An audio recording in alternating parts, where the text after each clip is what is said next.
Anna-Kaisa Kerminen Anskuksi varmaan voi sanoa, eikö niin? Kiva, kun olet päässyt tänne Rovaniemelle pelaamaan Vovo Rovaniemen joukkueeseen. Kerro vähän, että mitä kuuluu sulle joukkueelle, kun mestaruusliigakautta kohti ollaan menossa? No, mulle kuuluu ihan hyvää. Oottelen innolla jo kautta. Äsken tultiin Jassun kanssa reeneihin, söin lihapullaa ja perunamuussia. Oli tosi hyvää, omaa tekemään, melkein yhtä hyvää kuin äidin. Joukkueesta voisin sanoa sen verran, että meillä on mennyt ihan hyvin reeneissä. Tosi hyvää tempoa ollut ja on tykännyt. Mutta olisi varmaan kaikkien kannalta parempi, jos saataisiin muutamat meidän joukkueelaiset pois sairastuvilta. Niin päästä sitten kunnolla reenaamaan yhdessä ja hiomaan sitä peliä.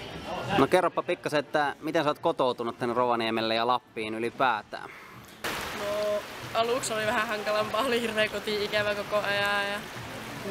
Mutta nyt kun tässä on arki lähtenyt rullaamaan paremmin, niin kyllä täällä on kiva olla ja Lappi on tosi kaunis paikka. Avaappa sitten vähän, että minkälaiseen joukkueeseen oot tullut?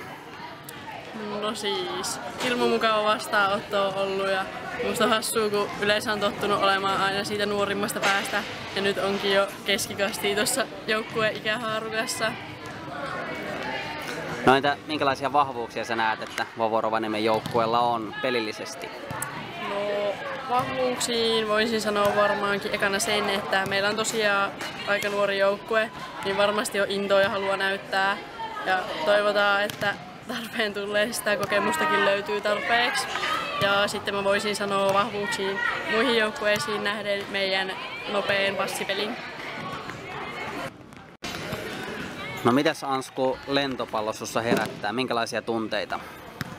No kyllä mä joka päivä melkein treeneihin tullessa on onnellinen, että mä saan olla täällä ja tehdä tätä hommaa, että eikä sitä muuten tekisi. Ja nyt kun kausi ei ole vielä alkanut, niin herättää paljon intoa ja odotuksia.